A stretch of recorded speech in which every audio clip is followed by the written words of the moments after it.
തമിഴിൽ നിന്ന് ഒരു ത്രില്ലർ സിനിമ വന്നിട്ടുണ്ട്. നമ്മുടെ അഥർവയുടെ തണൽ ആമസോൺ പ്രൈമിലാണ് സ്ട്രീം ചെയ്യുന്നത്. സോ അഥർവ വീണ്ടും ത്രില്ലേഴ്സിലോട്ട് തിരിച്ചു വന്നിരിക്കുകയാണ്. സോ ആളുടെ റീസെന്റ് ആയിട്ട് DNA പറഞ്ഞിട്ടൊരു പടം ഇറങ്ങിയിട്ടായിരുന്നു. വൻ കിടു പടമായിരുന്നു. എനിക്ക് ഭയങ്കര ഇഷ്ടപ്പെട്ട സിനിമയാണ്. അപ്പൊ എനിക്ക് ഭയങ്കര എക്സ്പെക്ടേഷൻ ഉണ്ടായിരുന്നു ഈ സിനിമയ്ക്ക്. കാരണം ആള് പോലീസ് റോളാണ് ചെയ്യുന്നത്. ആൻഡ് ദാറ്റ് ഒരു ത്രില്ലർ. ഞാനിങ്ങനെ OG അഥർവ ത്രില്ലർ സിനിമകൾ മാത്രം ചെയ്യുന്ന അഥർവ ഈസ് ബാക്ക് എന്നൊക്കെ പറയാൻ വേണ്ടി ഇരുന്നതാണ്. ഈ സിനിമയുടെ ആദ്യത്തെ ഒരു 10 മിനിറ്റ് ഒരു സീക്വൻസ് ഉണ്ട്. കിടു ശരിക്കും ഒരു അടിപൊളി ത്രില്ലറിനുള്ള ഒരു പ്ലോട്ട് അവര് സെറ്റ് ചെയ്ത് വെച്ചിട്ടുണ്ടായിരുന്നു. അതായത് 2 years എഗോ പറഞ്ഞിട്ടൊരു സാധനം കാണിക്കും, 1 year എഗോ പറഞ്ഞിട്ടൊരു സാധനം കാണിക്കും, പിന്നെ പ്രസന്റിൽ ഒരു സാധനം കാണിക്കും. ആൻഡ് ഒരു കൊടൂര വില്ലനാണ് കാണിക്കുക. കൊടൂര വില്ലൻ പറഞ്ഞാൽ കണ്ടു കഴിഞ്ഞാൽ തല വെട്ടിയെടുക്കും. അജാതി ഒരു വില്ലനാണ് കാണിക്കുന്നത്.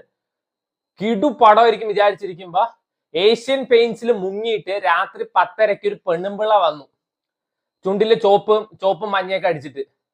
അവിടുന്ന് അങ്ങോട്ട് പടം പോയി. ലാവണ്യ ത്രിപാഠിയാണ് ഇതിൽ നായികയായിട്ട് അഭിനയിച്ചിരിക്കുന്നത്. അവിടുന്ന് ഈ പടം തൊലഞ്ഞു എന്ന് വേണമെങ്കിൽ പറയാം.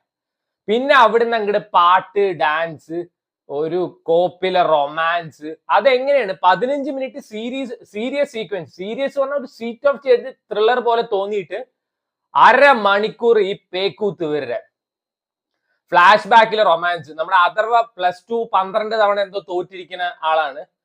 തൊട്ടപ്പുറത്തെ വീട്ടിലെ നായികയെ കാണുന്നു. ആൻഡ് പിന്നെ അവിടെ കോപ്രായമാണ്. നായികയെ